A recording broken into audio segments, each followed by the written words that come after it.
Hello everyone, welcome to sweet memories. Upcoming రివ్యూలోకి వెళ్ళిపోదాం.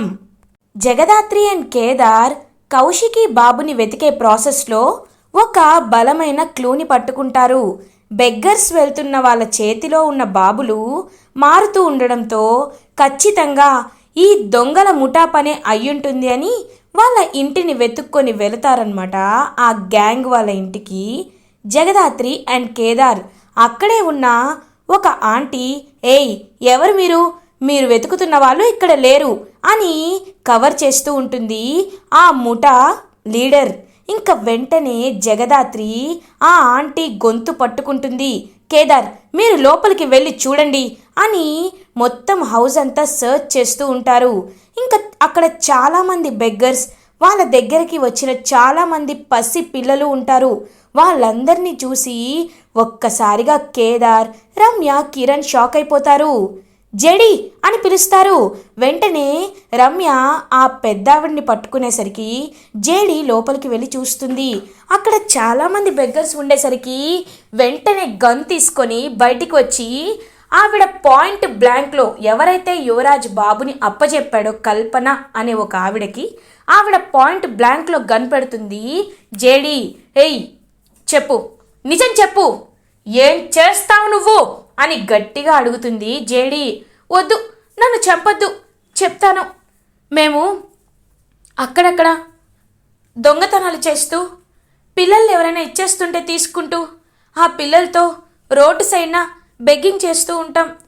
అలాగే సిగ్నల్స్ దగ్గర వాటి దగ్గర బాబుని చూసైనా జాలిపడి డబ్బులు వేస్తారేమోనని అడుక్కుంటూ ఉండే మాఫియా మాది అని చెప్తుంది. ఇంకా ఆవిడ వెంటనే జగదాత్రికైతే చాలా కోపం వస్తుంది. అసలు మీరు మనుషులేనా? భవిష్యత్తు ఉన్న పిల్లల జీవితాలతో ఆడుకుంటున్నారా? ఛీ, మీది అసలు ఒక బ్రతికేనా? సరే చెప్పు, ఈ ఫోటో చూడు. ఈ బాబు మీ మాఫియాలో ఉన్నాడా? మీ ముఠాకి దొరికాడా? సరిగ్గా చూసి చెప్పు అని అడుగుతుంది జేడి కౌశికి వాళ్ళ బాబు ఫోటో చూపించి. ఇంకా ఆ కల్పన చూస్తూ ఉంటుంది. ఉన్నాడు, ఇవాళ పొద్దున్నే ఈ బాబు మా దగ్గరికి చేరాడు అని అంటుంది. ఇంకా మాఫియా లీడర్ కల్పన, ఏంటి, ఎక్కడున్నాడు? ఖచ్చితంగా బాబు సిటీ దాటి వెళ్ళే అవకాశం లేదు, కాబట్టి ఎక్కడున్నాడో చెప్తావా చెప్పవా అని గట్టిగా అడుగుతుంది జేడి. బాబుని అస్సాం పంపించేయాలని డిసైడ్ అయ్యాను, ఈ పాటికి మా వాళ్ళు వెళ్తూ ఉంటారు అని అంటుంది కల్పన. చూపించు, మాకు ఎక్కడికి వెళ్తున్నారో చూపించు అని జేడి కేడి ఇద్దరూ ఇంకా ఆవిడకి ఎవరైతే ఆ మాఫియా లీడర్ ఉందో, ట్రాఫికింగ్ బెగ్గింగ్ మాఫియా లీడర్, ఆవిడ చేతులకి హ్యాండ్ కఫ్స్ వేసి అరెస్ట్ చేసి పవర్ఫుల్గా జేడి కేడి తీసుకువెళ్తూ ఉంటారు. ఇంకా అలా పోలీస్ జీప్లో మర్యాదగా కరెక్ట్ అడ్రస్ చూపించాలి, లేకపోతే నీ తల పేలిపోద్ది అని అంటాడు కేదార్. లేదు సార్, మీరు తలపై గన్ను పెట్టాక కూడా తప్పుడు అడ్రస్ ఎందుకు ఇస్తాను సార్? అదిగోండి ఆ తోటలోకి వెళ్ళండి అని అంటారు. ఇంకా ఒక మామిడి తోటలోకి ఎంటర్ అవుతారు. వెళ్ళి చూసేసరికి అక్కడ ఇద్దరు పెద్ద రౌడీలు అయితే నించొని ఉంటారు. అదిగోండి సార్, ఆ వ్యాన్లోనే బాబున్నాడు అని చెప్తుంది మాఫియా లీడర్ కల్పన. ఇంకా వెంటనే జేడీ కేడి వెళ్ళేసరికి, రేయ్ పోలీసులు వస్తున్నారు, పారిపోండి అని రౌడీలకి గట్టిగా అరిచి చెప్తుంది ఆ మాఫియా లీడర్. ఒక్కసారిగా రౌడీలు షాక్ అయిపోతారు. వెంటనే ఇంకా పరిగెత్తబోతూ ఉంటే జేడీ అండ్ కేడి ఇద్దరు కలిసి రౌడీలని బాగా కొడతారు. ఇంకా జేడీ దుమ్ము దులిపేస్తుంది. రౌడీలని బాగా కర్రతో, లాఠీతో బాగా చేత్తో కొట్టి ఇంకా రౌడీలందరినీ క్లియర్ చేసేస్తుంది జేడీ. క్లియర్ చేసి వెంటనే వ్యాన్ డోర్ ఓపెన్ చేసి చూడగానే పాపం కౌశికి వాళ్ళ బాబు కనబడతాడు. ఆ బాబుని చూసి ఒక్కసారిగా ఎమోషనల్గా ఫీల్ అవుతుంది జేడీ. ఇంకా బాబుని తన చేతిలోకి తీసుకొని పాపం కౌశికి వాళ్ళ బాబుని కిస్ చేస్తూ చాలా హ్యాపీగా ఫీల్ అవుతారు జేడీ. బాబు దొరికాడు కదా అని పాపం కేదార్ ఆ బాబుని తీసుకొని ఎత్తుకొని, రే మీ మేమన మామ మీ అమ్మకిచ్చిన మాటని నిలబెట్టుకున్నాడు అని పాపం కేడి బాబు వైపు చూస్తూ చాలా ఎమోషనల్గా హ్యాపీగా ఫీల్ అవుతారు. వెంటనే జేడి కోపంగా ఆ మాఫియా లీడర్ దగ్గరికి వెళ్తుంది. చెప్పు, ఈ బాబుని నీకెవరిచ్చారు? చెప్పు అని గట్టిగా అడిగేసరికి యువరాజ్ ఇచ్చాడు అని చెప్తుంది ఆవిడ. ఒక్కసారిగా జేడి అండ్ కేడి షాక్ అయిపోతారు. ఇంక వెంటనే దాత్రి, మనం చూస్తూ ఊరుకోకూడదు దాత్రి. ఇన్నాళ్ళు తప్పుల మీద తప్పులు తప్పుల మీద తప్పులు చేస్తూ ఉన్నా మనం చూస్తూ ఊరుకున్నాం. కానీ ఇప్పుడు మాత్రం ఊరుకోవడానికి లేనే లేదు. మనం ఖచ్చితంగా యువరాజుని అరెస్ట్ చేయాల్సిందే. వాడు ఒక్కరోజైనా జైలు శిక్ష అనుభవించాల్సిందే అని అంటాడు కేదార్. అవును కేడి, నేను కూడా అదే అనుకుంటున్నాను. ఈ ఒక్క సాక్ష్యం చాలు యువరాజుని జైలుకు పంపించడానికి. పద వెళ్దాం, అరెస్ట్ వారెంట్ కూడా ఇష్యూ అయింది అని చెప్పి జేడీ కేడి ఇద్దరు బాబుని ఎత్తుకొని ఇంటికి బయలుదేరుతూ ఉంటారు. ఇది ఇలా ఉండగా కౌశికి పచ్చి మంచినీళ్ళు కూడా ముట్టుకోకుండా బాబు, నా బాబు ఎక్కడున్నాడు అని ఏడుస్తూనే ఉంటుంది. జేడీ కేడి ఇద్దరూ అలా ఇంకా బాబుని తీసుకొని లోపలికి వస్తూ ఉంటారు.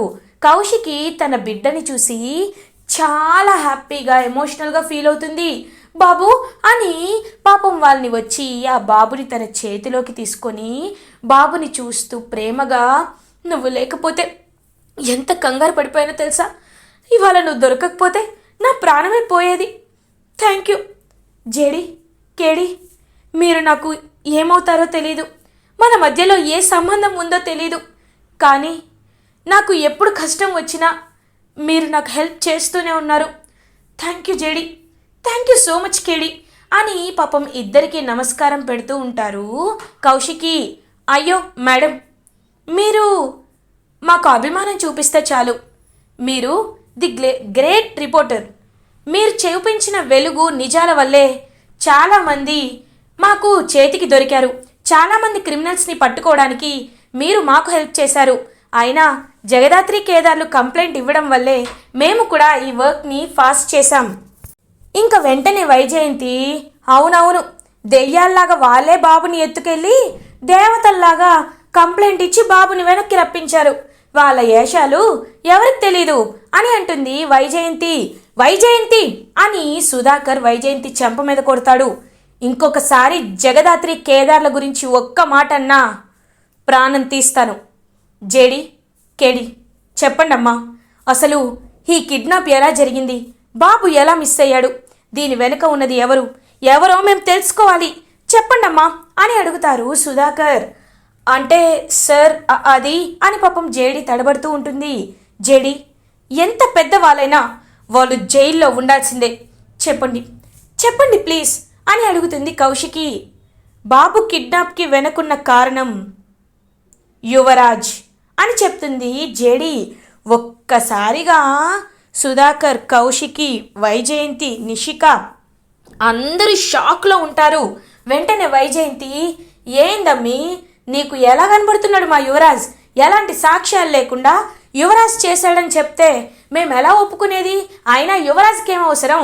వాళ్ళ సొంత అక్క కొడుకుని ఎక్కడైనా మేనమామే కిడ్నాప్ చేస్తాడా? ఇదేదో కావాలనే చేస్తున్నారు. చూసావా అబ్బా, నేనెంత చెప్తున్నా నువ్వు వినలేదు. ఆ జగదాత్రి కేదార్లే యువరాజ్ని ఇరికించడానికి చూస్తున్నారు అని ఇంకా దబాయించేస్తూ ఉంటుందన్నమాట. వెంటనే వైజయంతి, మేడం, అబద్ధాలు చెప్పాల్సిన అవసరం మాకు లేదు. సాక్ష్యాలు ఉంటేనే మా నోట్లో నుండి పేరు బయటికి వస్తుంది. కల్పన అని పిలుస్తాడు కేదార్. ఇంకా ఎవరైతే ఆ మాఫియా లీడర్ ఉన్నారో ఆమెను అక్కడికి తీసుకువస్తారు. చెప్పు, ఇతనేనా బాబుని నీకు ఇచ్చింది అని అడుగుతారు. అవును, ఇదిగో ఇతనే యువరాజ్. బాబుని నా దగ్గరికి తీసుకువచ్చి డబ్బులు కూడా తీసుకోలేదు, గిఫ్ట్గా ఇస్తానని ఇచ్చేసి వెళ్ళిపోయాడు అని చెప్తుంది ఆ మాఫియా లీడర్. ఒక్కసారిగా ఇంకా షాక్లో ఉండిపోతాడనమాట యువరాజ్. ఏమీ చేయలేకపోతూ ఉంటాడు. అది మాత్రమే కాదు, ఈవిడ అబద్ధం చెప్తుంది అని అనుకుందాం, కానీ మాకి టీషర్ట్ పీస్ దొరికింది. ఇది యువరాజ్ టీషర్టే, కావాలంటే చూసుకోండి. సో యువరాజ్, కౌశికి గారి బాబుని కిడ్నాప్ చేసిన కారణంగా నిన్ను అరెస్ట్ చేస్తున్నాం అని అంటుంది జేడి. ఒక్కసారిగా ఇంకా షాక్ అయిపోయి కుప్ప కూలిపోతారనమాట పాపం కౌశికి. ఇంకా ఏడుస్తూ ఉంటారు.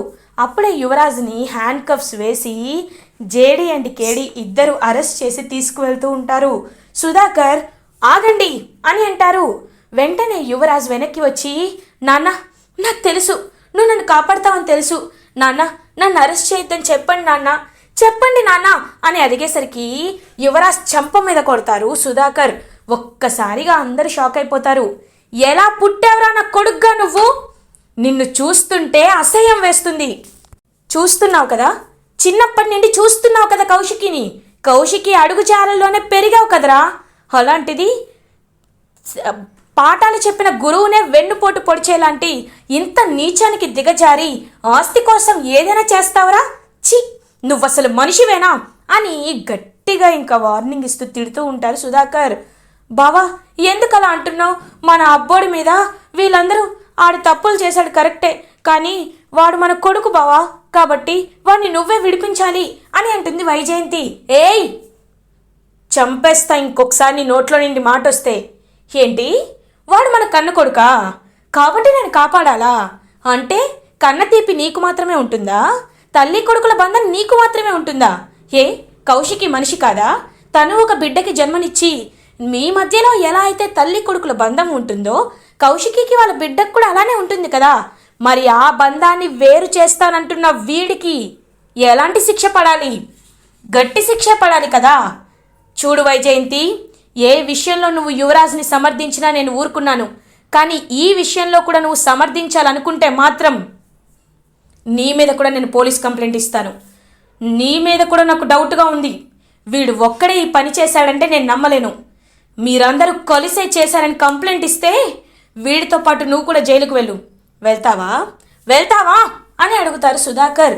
ఒక్కసారిగా నిషిక అండ్ వైజయంతి ఇద్దరూ వెనకడుగు వేస్తారు. ఇంకా యువరాజ్ని పోరా బయటికి అని గట్టిగా గడిసేసేసరికి అలా ఇంకా యువరాజ్ అరెస్ట్ అయి వెళ్ళిపోతూ ఉంటారు. జేడీకేడీ మనసులో పాపం చాలా బాధపడుతూనే యువరాజ్ని అరెస్ట్ చేసి తీసుకువెళ్ళిపోతారు. ఇది ఇలా ఉండగా నైట్ అవుతుంది. జగదాత్రి కేదార్ ఇంటికి రీచ్ అవుతారు. మావయ్య, వదిన ఎక్కడా అని అడుగుతుంది జగదాత్రి. బాబు దొరికాడు కదా నాన్న అని అడుగుతారు తెలియనట్లు కేదార్. బాబు దొరికాడు, జేడీకేడీలే తీసుకొచ్చి అప్పచెప్పారు, కానీ మీ వదిన పరిస్థితి చూస్తుంటేనే చాలా బాధగా ఉందమ్మా. పాపం తను రూమ్లోనే డోర్ వేసుకొని ఎంతకీ రావటం లేదు, నేను ఎంత పిలిచినా అక్కడే ఉంది, మీరు వెళ్ళి మాట్లాడండి అని అంటారు సుధాకర్. ఇంకలా పాపం జగదాత్రి అండ్ కేదార్ కౌశికిని వెళ్ళి చూడగానే ఒక డార్క్ రూమ్లో ఎలాంటి లైట్ లేకుండా వెక్కి వెక్కి ఏడుస్తూ ఉంటారు కౌశికి. స్విచ్ ఆన్ చేసి, వదినా ఏంటి వదినా ఇలా కూర్చున్నారేంటి, బాబు ఏడుస్తూనే ఉన్నాడు వదినా అని పాపం ఓదారుస్తూ ఉంటారనమాట జగదాత్రి అండ్ కేదార్. ఏం చేయమంటావు దాత్రి, నన్నేం చేయమంటావు? ఈ బాబు ఆస్తుల కోసమేనా మనుషుల బంధాలు బంధుత్వాలు? అన్నిటికీ డబ్బేనా? డబ్బు కాకుండా మనిషికి మించిన బంధాలు ఉండవా? డబ్బు కోసం చిన్నప్పటి నుండి నా చేతులతో ఎత్తుకొని పెంచాను యువరాజ్ని. అలాంటిది వాడే నా కొడుకుని అలా చేయడానికి కారణం డబ్బే కదా. నాకేం చేయాలో అర్థం కావట్లేదు దాత్రి, నాకు చచ్చిపోవాలనిపిస్తుంది అని పాపం కౌశికి చాలా బాధపడుతూ ఉంటుంది. వదినా ఏంటి వదినా, ఏంటా మాటలు? వద్దొదినా, మీరు ఎంతో మందికి ఇన్స్పిరేషన్, అలాంటిది మీరు అలాంటి మాటలు మాట్లాడకూడదు వదినా. అయినా ఇప్పుడు ఏం జరిగిందని ఎవరు ఎలాంటి వారో తెలిసింది, ఇప్పటి నుండి జాగ్రత్తగా ఉంటారు. అయినా మీకు ఒక తోడు ఉండాలి వదినా. మీరు మీ భర్తకి కొన్ని కారణాల వల్ల దూరంగా ఉంటున్నారు. మీరు మీ పాప బాబు మొహం చూసైనా వాళ్ళ కోసమైనా భవిష్యత్తు బాగుండాలి కదా. మీరు ఇలాంటి మాటలు మాట్లాడితే ఎలా? మీ బాబుని వాడిని అనాథగా వదిలేస్తారా అని అంటుంది పాపం జగదాత్రి. పాపం వెంటనే కౌశికి జగదాత్రిని హక్ చేసుకొని ఏడుస్తూ ఉంటుంది. వదినా అని కన్నీళ్లు తుడుస్తూ, మీరేమీ బాధపడకండి వదినా, వాడికి జరగాల్సినవన్నీ మనం చూడిసి తీరాలి. వాడికి ఇంకొన్ని రోజుల్లో బారసాల జరుగుతుంది, ఇదిగో 2 రోజుల్లో బారసాల జరిపించాలి. కాబట్టి మీరు బాబు గురించి ఆలోచించండి. అన్నయ్యతో కూడా మేం మాట్లాడతాం.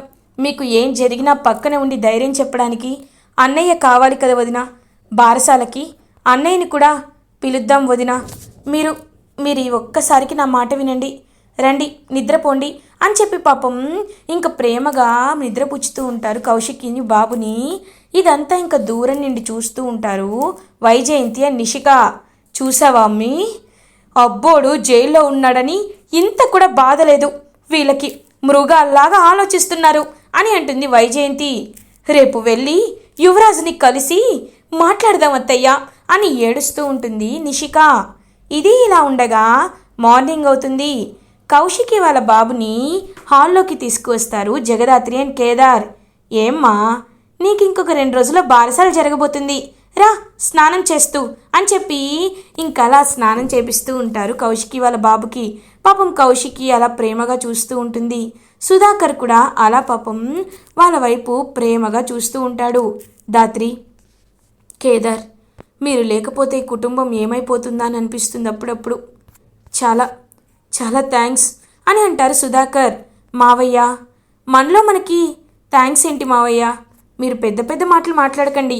మీరిప్పుడు ఆలోచించాల్సింది మీ మనవడికి ఏం పేరు పెట్టాలా అని, ఎవరి పేరు పెట్టాలా అని, ఆ విషయం ఆలోచించండి అని నవ్వుతూ ఉంటుంది దాత్రి. అవును, వీడి బారసాల కదా, ఏం పేరు పెడదాం అని చెప్పి హ్యాపీగా ఇంకా నవ్వుకుంటూ ఉంటారు కౌశికి, సుధాకర్, జగదాత్రి, కేదార్. ఇది ఇలా ఉండగా నిషిక, వైజయంతి జైలుకి రీచ్ అవుతారు. పోలీస్ స్టేషన్లో యువరాజ్ని కలవాలని యువరాజ్ దగ్గరికి వెళ్తారు. హబ్బోడా అని చూస్తూ ఉంటుంది. యువరాజ్ జైల్లో ఇంకలా ప్రిజన్లో ఉంటాడనమాట. ఎందుకొచ్చారు ఇక్కడికి అని అడుగుతాడు యువరాజ్. రే అబ్బోడా, నువ్వేమి బాధపడొద్దు, నిన్ను ఏం చేసైనా, నా తల తాకట్టు పెట్టైనా నిన్ను విడిపించుకుంటాను రా అబ్బోడా. నువ్వు ఇక్కడ జైల్లో మగ్గిపోతుంటే వాళ్ళు సంబరాలు చేసుకుంటున్నారా, వాళ్ళని బయటకు వచ్చాక విడిచిపెట్టకూడదు అని అంటుంది వైజయంతి. అమ్మా, నేను వేసే ప్లాన్ నాకుంది.